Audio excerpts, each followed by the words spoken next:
Hey, what's up, y'all? It's Steve again, Harmless Rebel. I decided to come and make this video to tell you that the vinyl resurgence is over because of my mobile fidelity. At least that's what you would think watching some of these videos out there, man. These videos about this whole situation have gotten so ridiculous. I literally watched, and sadly, because I keep watching them, they keep popping up on my feed. That's what I was doing this week instead of while I was supposed to be working. Yeah, it's gotten silly though. I've seen a couple videos now, and I mean, luckily only one of them was from a channel with a lot of reach within the vinyl community. Most of them are from channels with like 200 or 300 subs. But it's just funny how many people are talking about because of the revelation that came from this mobile fidelity situation, that the vinyl resurgence is over, as if the audiophile records has anything to do with the vinyl resurgence. I don't know of any 16 through 25-year-old that are buying audiophile records or that care about audiophile records, or that care about the source of their Taylor Swift albums or their whatever's popular at Walmart at the moment.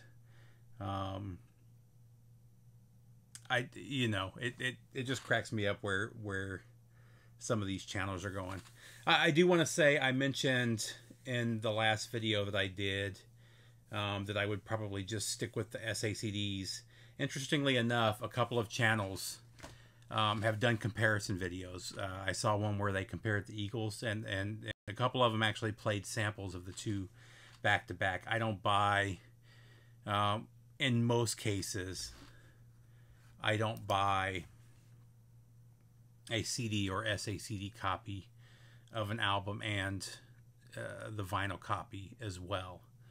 I prefer vinyl 98% of the time. I do have a huge CD collection. A lot of it's because a lot of the albums aren't available on vinyl, or available for a decent price on vinyl. And actually, I just did a huge purge of CDs. I've got 4 big boxes right there of CDs.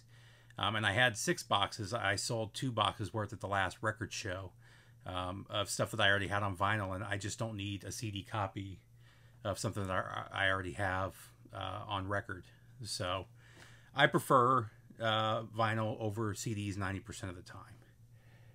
Going back to it though, in every one of the comparison videos, the vinyl pressing sounded much better than the SACD did. There were details in the vinyl that were not, or in the vinyl pressing that were not on the SACD.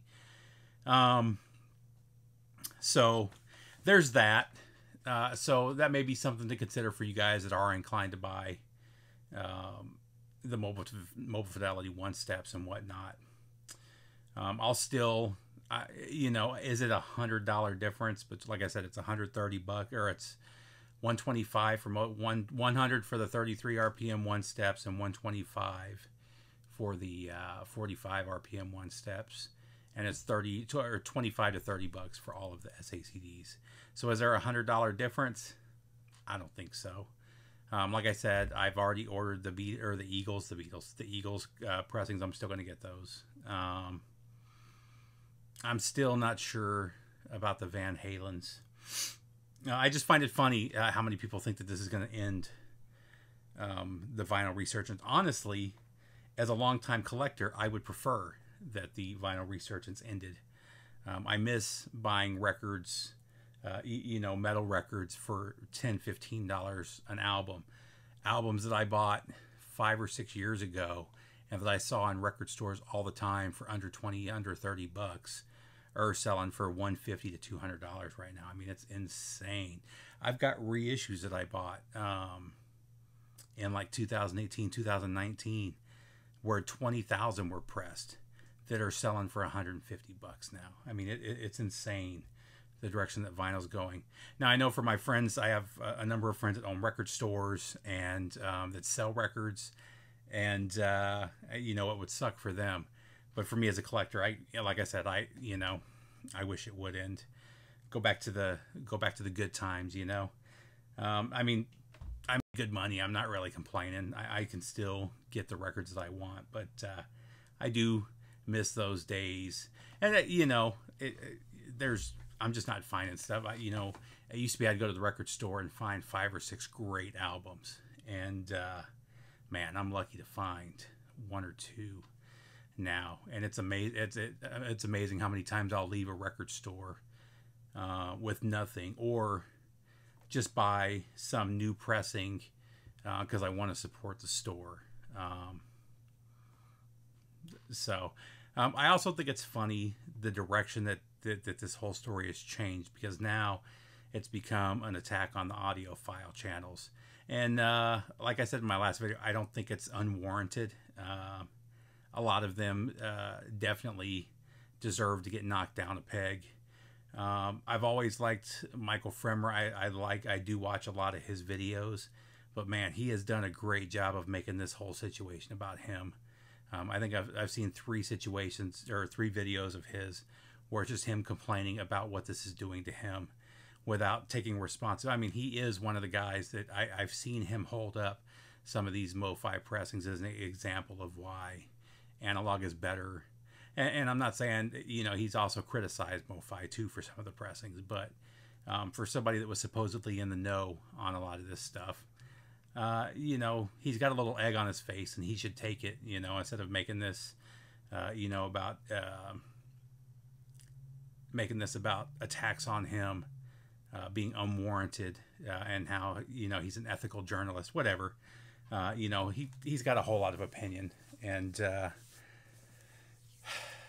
a lot of the other channels that are out there saying, you know, the same type of thing. Well, you know, I always heard something, or you know, just saying that, you know, well, that may be true, but I still believe I was right. It just, you know, and I think it's funny how the attack has gone away from MoFi and become an attack on a lot of the audiophile channels for the way they've talked down digital for all these years.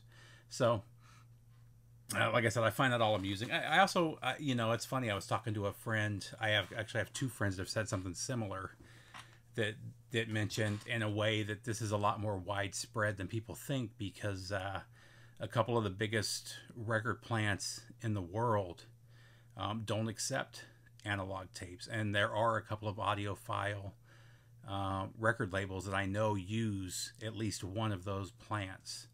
But I know of 2 different people that have said that they send stuff to one of these record plants, and that they no longer accept analog tapes. They only accept digital files now.